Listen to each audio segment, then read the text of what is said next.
వే gold trusted gold buyers మీరు తాకట్టు పెట్టిన బంగారాన్ని విడిపించి ఈ రోజు ఉన్న మార్కెట్ ధరకు కొనబడను. నాంపల్లి క్రిమినల్ కోర్టులో అగ్ని ప్రమాదం చోటు చేసుకుంది. 3వ అంతస్తులోని ఒక గదిలో మంటలు చెలరేగాయి. అర్ధరాత్రి సమయంలో ఒక్కసారిగా మంటలు చెలరేగడం కలకలం రేపుతుంది. 2 ఫైర్ ఇంజన్లతో మంటలను ఆర్పిన ఫైర్ సిబ్బంది. ప్రధానంగా షార్ట్ సర్క్యూట్ కారణంగానే ప్రమాదం జరిగినట్లుగా అనుమానాలు వ్యక్తమవుతున్నాయి. కీలకమైనటువంటి పత్రాలు దగ్ధమైనట్లుగా సమాచారం.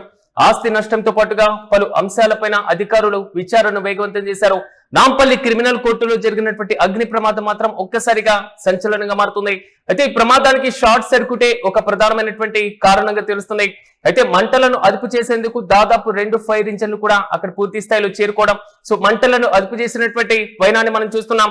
అర్ధరాత్రి సమయంలో ఈ మంటలు చెలరేగినట్లుగా తెలుస్తుంది. ఆ సమయంలో కోర్టు హాల్లో ఎవరు లేకపోవడం, మరి ముఖ్యంగా పూర్తి స్థాయిలో సిబ్బంది లేకపోవడంతో మాత్రం కొంతవరకు ప్రాణ నష్టం తప్పడం మాత్రం కొంతవరకు ఊరటనిచ్చేటువంటి అంశంగానే మనం భావించాలి. అర్ధరాత్రి దాటిన తర్వాత 1 గంట సమయంలో నాంపల్లిలో ఉన్నటువంటి 3rd ఫ్లోర్ లో ఒక గదిలో ఒక దట్టమైనటువంటి పొగలు రావడం, మంటలు బయటకు రావడంతో అక్కడ భద్రతా సిబ్బంది వెంటనే ఫైర్ అధికారులకు సమాచారం ఇచ్చారు. అనంతరం అక్కడికి 2 ఫైర్ ఇంజన్లు స్పాట్ కూడా చేరుకున్నాయి. మంటలు పక్కన ఉన్నటువంటి ఇతర గదులకు లేదా కోర్టు రికార్డుల రూమ్ కు వ్యాపించకుండా మాత్రం సిబ్బంది సకాలంలో స్పందించడం జరిగింది. తీవ్రంగా స్పందించడం, మరి ముఖ్యంగా శ్రమించడంతో మంటలను పూర్తిగా అదుపులోకి తెచ్చేటువంటి ప్రయత్నం కూడా చేశారు. అర్ధరాత్రి సమయం కావడంతో కోర్టులో ఎవరూ లేకపోవడంతో పెద్ద ప్రమాదమే తప్పిందని చెప్పుకోవాలి. ఎలాంటి ప్రాణ నష్టం జరగలేదంటూ కూడా అధికారులు ఊపిరి పీల్చుకున్నారు. అయితే గదిలో షార్ట్ సర్క్యూట్ కారణంగానే ఈ ప్రమాదం జరిగినట్లుగా అధికారులు అంచనా వేస్తున్నారు.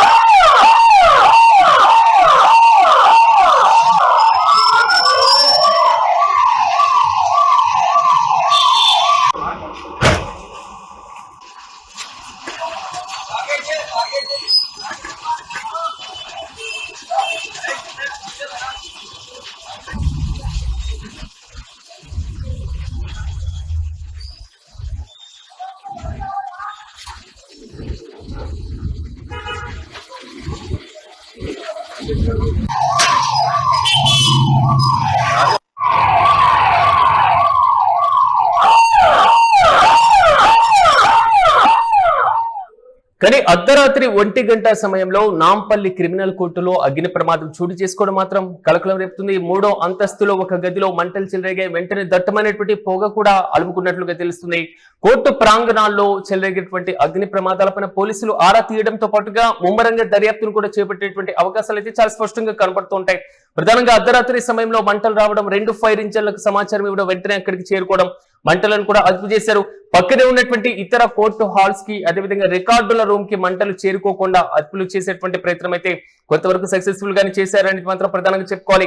షార్ట్ సర్క్యూట్ కారణంగానే ప్రమాదం జరిగినట్లుగా అనుమానాలు వ్యక్తమవుతున్నాం. కుట్ర కోణంలో కూడా మరింత దర్యాప్తు చేసేటువంటి అవకాశాలు అయితే కనబడుతున్నాయి.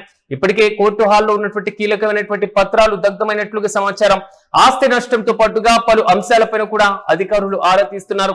అయితే ఈ అగ్ని ప్రమాదం వెనకాల ఏదైనా కుట్ర కోణం ఉందా అనేటువంటి కోణంలో కూడా పోలీసులు దర్యాప్తును ఇప్పటికే ప్రారంభించినట్లుగా తెలుస్తుంది. ప్రమాదంగా కోర్టు హాల్లో ఉండేటువంటి కీలకమైనటువంటి ఎవిడెన్స్ తో పాటుగా సాక్ష్యాలన్నీ కూడా కాలిపోవడం కొంతవరకు కలకలం రేపిన. సో ఎంత మేరకు ఆస్తి నష్టం జరిగింది, ఏ ఫైల్స్ కీలకంగా కాలి బూడిదయ్యాయి, ప్రస్తుతం అక్కడ సిచ్యువేషన్ ని అదుపు చేసేందుకు పోలీసు పూర్తి స్థాయిలో కూడా విచారణను వేగవంతం చేస్తున్నటువంటి పైన మనం చూస్తున్నాం. కానీ కోర్టు హాల్లో జరిగినటువంటి ఈ అగ్ని ప్రమాదం మాత్రం కొంతవరకు కలకలంగా మారుతుంది.